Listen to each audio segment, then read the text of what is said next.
এই সমাজে আজকে যারা মাহফিল শুনতেছেন, আপনাদের একটা জিনিস বলে যাব, বাবা মা হয়েছেন, বাবা মা হয়ে সব সময় দোয়া করবেন।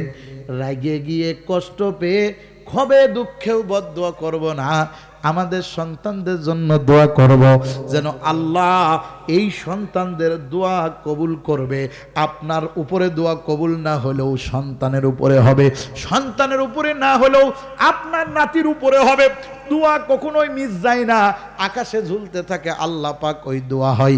এই জায়গা কবুল করবে তো করবে, নইলে আখেরাতে হলেও ওর একটা প্রাপ্য মানুষকে দিবে। দোয়া কোনো দিন বিফলে যায় না, দোয়া কোনোদিন কি যায় না।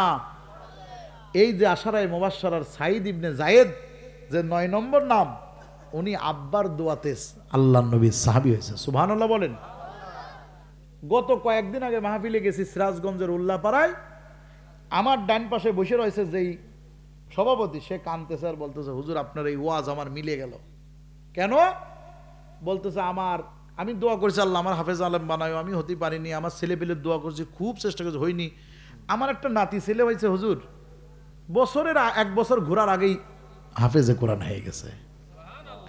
দোয়া করলাম, দোয়া সালাম, মাথায় হাত দিয়ে দোয়া করলাম, বলে হুজুর আমার ওই দোয়া আল্লাহ এখন কাজে লাগাই দিয়েছে। সুবহানাল্লাহ কোন আল্লাহু আকবার।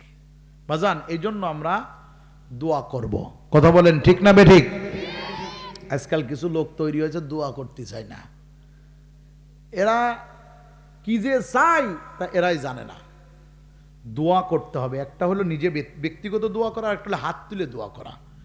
দোয়া আপনাদের করতে হবে, আমাদের করতে হবে। দোয়া হলো ধর্মের মূল কাজ হলো দোয়া। জোরে বলেন সুবহানাল্লাহ। ওই দেখেন না মাগরিবে দোয়া আছে, সুবহানাল্লাহ, আলহামদুলিল্লাহ, আল্লাহু আকবার, সুবহান রাব্বিয়াল আযীম, সুবহান রাব্বিয়াল আলা, আছে না? তারপরে আল্লাহুম্মা আজিরনা মিনান নার, এগুলো মাগরিবে আছে না? ফজরে আছে না? জোহরে আছে না? 5 ওয়াক্ত নামাজের পরে আছে না? সব সময় দোয়া। আসুন আমরা চেষ্টা করি, পারবো তো ইনশাআল্লাহ।